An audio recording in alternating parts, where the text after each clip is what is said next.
Hello there, I'm Black Bright News and I hope my voice lasts the video. I read this today and this is the motivation or the inspiration behind the video. It says New Zealand loosens residency restrictions as record number of citizens leave. And I guess when you're thinking about, when countries or governments think about tightening immigration laws and preventing immigrants from coming in and all of that kind of stuff, they kind of forget about the situations that might impact that decision. So in New Zealand's case, over 73,000 New Zealanders have left New Zealand in 1 year. 23,000 came in, but that still leaves a shortfall of over 50,000 New Zealanders. And so if you're not thinking that, okay, supposing there's a mass exodus, supposing there's a war, we already know there's an economic crisis at the moment, situations where migrants come in handy. So what's happened with New Zealand is just last year they tightened immigration rules. They wanted to prioritise New Zealanders.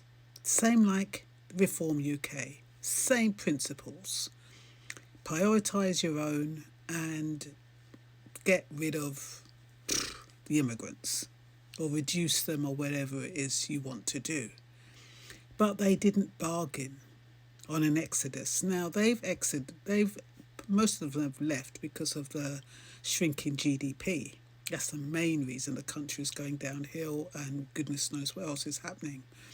I'm not quite sure whether the Brits would be that fortunate to be able to leave the country, because there's so many countries that just don't want the Brits to live there. Spain has banned them, for holidays they shut their shops. So it's not as easy for the Brits to have an exodus. So the Brits are probably okay in that sphere. Okay, so, but let me just read my notes so I don't go off track and waste all this time babbling.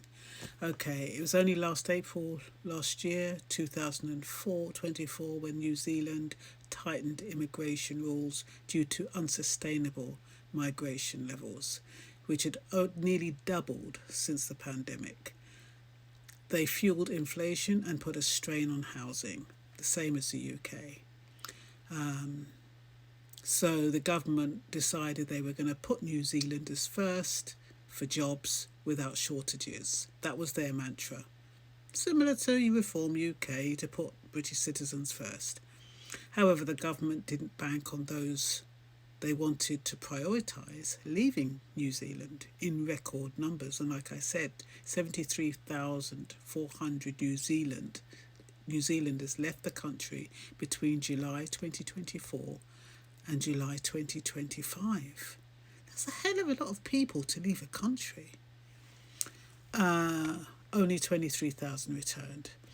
Just over 1 year later, New Zealand has had to loosen residency restrictions to bolster labour capacity and stabilise the economy after the exodus. New Zealand has now decided to create 2 residency pathways to be introduced mid-2026. One for migrants in skilled roles who meet the relevant experience and salary thresholds, and the second is for migrants in trades and technical roles who meet qualifications, work experience and wage thresholds.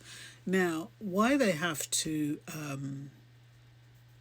look at the residency pathways is they might have had something similar to what Reform UK is planning if they're elected, i.e. no path to settlement, no residency routes. And if that happens, there's no incentive for migrants to come, especially skilled migrants, to come to the UK to help out. I mean, if you're skilled, why would you leave another country if there's no security and no stability? So they've had to kind of create two new pathways, residency pathways.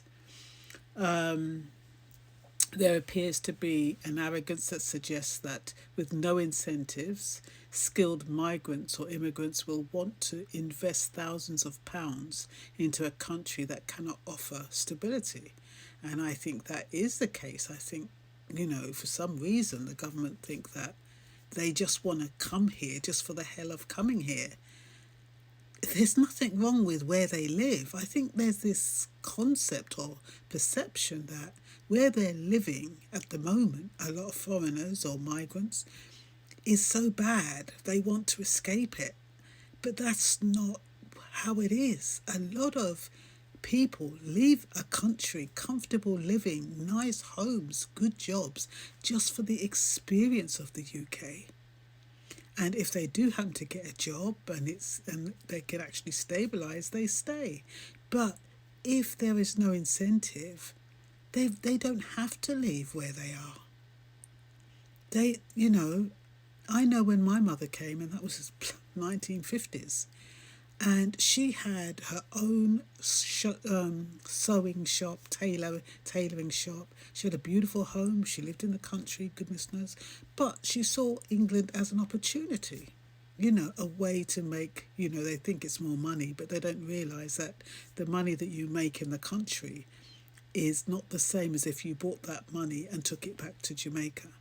It's not the same thing. Anyway, I'm babbling on again. When will governments realise that skilled immigrants to when will the governments realise that they need skilled immigrants to perform roles the indigenous population will not or don't want to do? Yet they begrudge others who are willing to perform those roles they don't want. Is it because they want to hold the country ransom and immigrants are spoiling it for them? There are those who want to hike up the price for shoddy work, while the immigrants are lowering the price for excellent work. Skilled and experienced migrants have always helped plug gaps in the workforce, but it is the administrative errors of government and the lack of effective monitoring that has caused the mess the UK is in. That is me hypothesising there. Business New Zealand told The Guardian that it was too hard for some migrants to gain residence even when they had crucial skills and significant experience that was not available in the existing workforce. So I guess there is no route to settlement or residency rights in New Zealand from that statement. Reform UK will definitely see a mass exodus if they abolish the route to settlement, and they'll be happy about that. All the doctors, teachers, university professors, technicians, architects, engineers, business owners will all take their businesses and return. So like I said, what a lot of people don't realise is that the foreigners don't leave because the country and conditions in their country are bad, with the exception of asylum seekers, of course. They leave to get experience and have a change of environment. Taking that experience they have gained in the UK will only make them more valuable if they return to their home country. And that is why so many of them are still investing in their home countries. They suspect that they will be made to return. UK can learn from New Zealand, who are now making it easier for migrants to come and live in the country.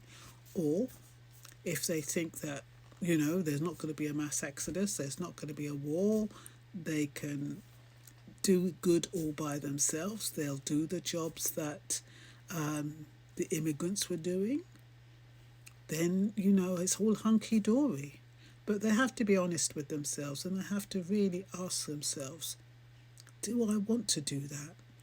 Are the immigrants doing us a favour by doing those jobs? And sometimes it does affect your ego, and sometimes you don't want to admit that that is the case. But in a lot of cases, the immigrants are only doing what nobody else wants to do. It used to be the dirty work, but it seems like since the pandemic, people just don't want to work. People have lost enthusiasm. They've lost the will to work. A lot of people, not everyone, of course. Anyway, let me stop it there. I've been babbling on. Gone way, of course. And you take care for now. Bye-bye.